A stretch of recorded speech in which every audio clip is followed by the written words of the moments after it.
Berbagai peristiwa unik, menarik, hingga tragedi terjadi selama sepekan ini. Rangkaian peristiwa tersebut kami rangkum dalam segmen On This Week malam ini.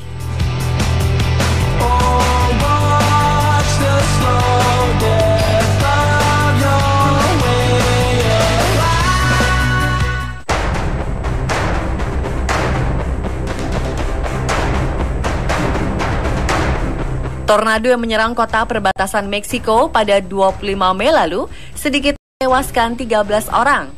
Tornado menghantam kota Ciudad Acuña dan merusak ratusan rumah di kota negara bagian Coahuila tersebut. Daerah ini berbatasan dengan Del Rio yang juga mengalami cuaca buruk.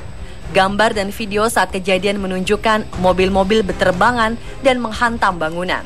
Puluhan orang dilaporkan terluka.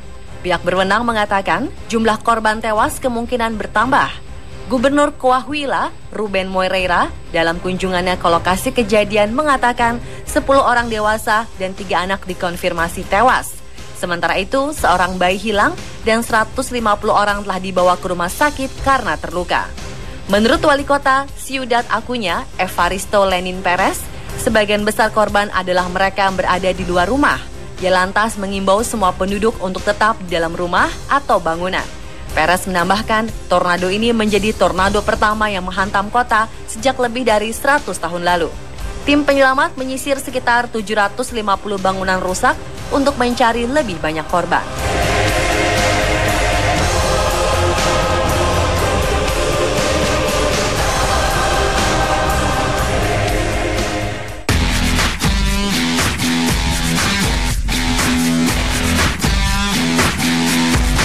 Masalah pencemaran lingkungan dewasa ini semakin memprihatinkan. Salah satu contoh nyatanya adalah Danau Belandur di India. Baru-baru ini, danau yang ada di kawasan Bangalore itu menjadi bahan pemberitaan karena airnya yang terbakar. Polutan pada air di Danau India begitu tinggi hingga bisa memicu api. Permukaan danau tersebut tertutup total dengan busa putih yang dari kejauhan tampak seperti gumpalan salju. Namun di balik busa tersebut, air danau tampak hitam keruh karena limbah kimia dan sampah. Busa ini bahkan sempat memercikan api hingga beberapa kali. Warga setempat juga mengeluhkan gatal-gatal dan iritasi karena kontaminasi busa tersebut.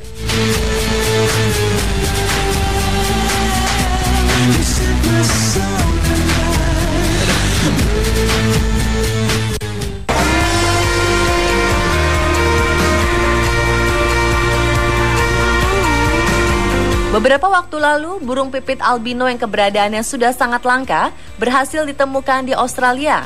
Burung tersebut berhasil dipotret di kawasan Danau Sanctuary Lakes dekat Melbourne, Australia, oleh seorang pengamat burung, Bob Winters.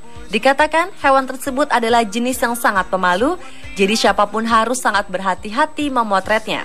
Burung pipit albino ini terakhir kali berhasil ditemukan dan dipotret pada tahun 2010, juga di Australia serta Inggris.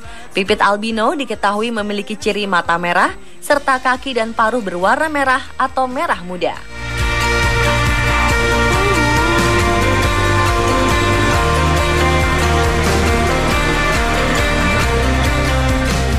And the world is made of energy, and the world is... Pihak berwenang kota Paris, Prancis akan membongkar ratusan ribu gembok simbol cinta yang ditempatkan oleh para wisatawan di pagar jembatan di atas sungai Seine. Sebagai gantinya, mereka akan mengganti seluruh pagar jembatan yang semula terbuat dari besi berlubang dengan semacam lembaran plastik kaca sehingga wisatawan tidak dapat menempatkan gembok. Hal ini dilakukan untuk mencegah jembatan bersejarah itu runtuh karena dibebani ribuan gembok yang beratnya mencapai 50 ton. Selama ini, pasangan yang datang dari berbagai penjuru dunia memasang gembok sebagai simbol cinta di ruas pagar jembatan itu. Lalu mereka membuang kuncinya ke sungai Seine yang mengalir di bawahnya. Pada 2014 lalu, salah satu bagian dari pagar jembatan itu rusak karena beban yang terlalu berat dan jatuh ke dasar sungai. Kebiasaan ini telah menjadi bagian dari kelaziman para turis di kota ini.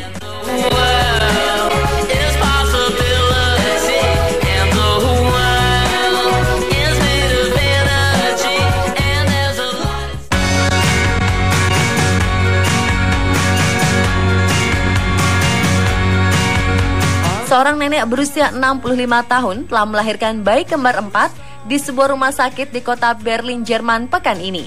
Dari bayi kembar 4 itu, 1 berjenis kelamin perempuan dan 3 lainnya adalah laki-laki. Keempat bayi lahir prematur dalam usia kehamilan 26 minggu melalui operasi sesar dengan berat sekitar antara 655 gram dan 960 gram. Meski demikian, kesehatan 4 bayi itu dalam kondisi baik dan memiliki peluang bagus untuk bertahan hidup. Annegret Raunik, nama ibu dari 4 bayi tersebut, sebelumnya sudah memiliki 13 anak dan 7 cucu. Pengumuman kehamilannya telah memicu debat publik di Jerman. Raunik yang berprofesi sebagai guru bahasa Inggris dan Rusia di Berlin disebut sebagai wanita tertua di dunia yang memiliki bayi kembar 4, tetapi bukan ibu tertua yang melahirkan anak.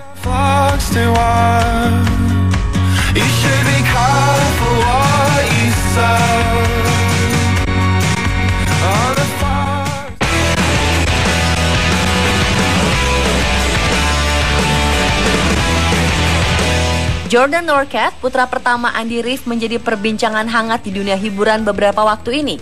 Jordan berkarir jauh dari dunia hiburan seperti sang ayah.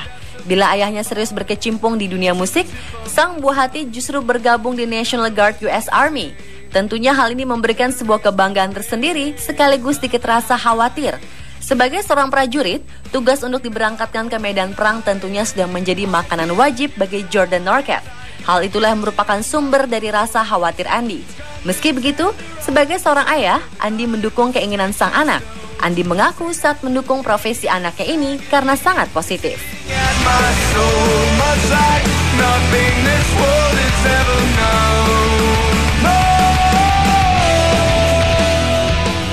There's a picture on my kitchen wall, looks like Jesus and his friends involved. Joseph Robinette Bob Biden III, putra tertua Wapres AS Joe Biden, meninggal dunia karena kanker.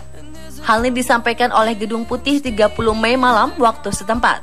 Joe Biden dalam pernyataan atas nama keluarga Biden mengumumkan bahwa Bo telah meninggal setelah berjuang melawan kanker otak. Dituliskan juga bahwa Bo berjuang melawan kanker otak dengan keberanian dan kekuatan yang dia tunjukkan setiap hari dalam hidupnya.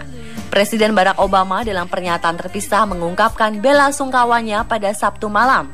Bo Biden adalah mantan jaksa agung di negara bagian Delaware. Veteran perang Irak ini menjadi salah satu tokoh masyarakat paling populer dan dianggap terdepan dalam merebut kompetisi kursi gubernur Delaware pada 2016. Namun pada 2013, dia mengaku telah memulai pertarungan dengan kanker yang menyerangnya.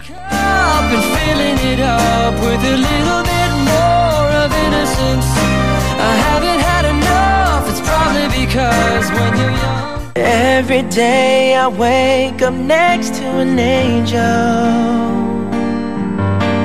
Korban tewas akibat badai dan banjir di Texas, Amerika Serikat terus bertambah menjadi 21 orang. Badai terus melanda wilayah Texas. Hingga pada 29 Mei lalu, ketinggian banjir di wilayah tersebut terus bertambah. Ratusan warga di Dallas melaporkan adanya situasi darurat di lingkungannya akibat badai yang membawa hujan deras. Warga di seluruh wilayah negara bagian Texas mengalami cedera, kehilangan harta maupun keluarga, hingga kehilangan nyawanya sendiri akibat cuaca buruk yang tak henti-hentinya melanda wilayah itu selama beberapa minggu. Gubernur Texas telah menetapkan sebanyak 70 distrik di wilayah sebagai wilayah terdampak bencana. Di jalanan dekat wilayah Dallas, ribuan mobil terjebak banjir hingga sekitar 6 jam. Palang merah setempat mengirimkan makanan dan minuman bagi warga yang terjebak. Badan Perakiran Cuaca Nasional mengeluarkan peringatan banjir bagi wilayah Central Texas hingga Missouri yang diperkirakan bisa meluas jika hujan terus melanda tanpa henti. Banjir dan badai memicu serangkaian insiden yang sejauh ini telah merenggut 21 nyawa di beberapa wilayah. Presiden Obama pun telah menandatangani deklarasi bencana bagi Texas yang berarti mencarikan anggaran federal untuk dialirkan ke Texas demi membantu pembangunan kembali wilayah tersebut usai banjir. When she first said hello, funny how time flies when you're in love. There's a place in your heart and I know that it is love. And this place. Seorang pemuda asal Nairobi, Kenya, benar-benar ingin menikahi putri sulung Presiden Amerika Serikat Barack Obama, Malia. Demi mencuri hati Malia, pengacara ini menawarkan berbagai macam ternak miliknya. Felix Kiprono menawarkan 50 ekor sapi, 70 ekor biri-biri, dan 30 ekor kambing untuk Malia yang tahun ini baru akan menginjak usia 17 tahun. Tidak disebut dirinya jatuh hati kepada putri sulung Obama itu. Tanpa malu-malu, Kiprono menyebut dirinya tipe pria yang setia pada orang yang disayanginya. Dia bahkan mengaku sudah sejak lama memperhatikan Malia, bahkan sejak Malia berusia 10 tahun. Kiprono kini tengah menyusun sebuah surat untuk mengutarakan niat yang menikahi Malia dan rencana mengirim pada Kedutaan Besar Amerika Serikat di Kenya agar diteruskan kepada keluarga Obama. Jika ditaksir sesuai harga ternak dari Africa Farming, tawaran ternak-ternak Kiprono itu mencapai kisaran 90.000 US dollar atau setara 1,1 miliar rupiah. Pemirsa, itulah On This Week versi On The Spot. If we try, we shall see. In this we cannot feel. Fear or dread, we stop existing and start living.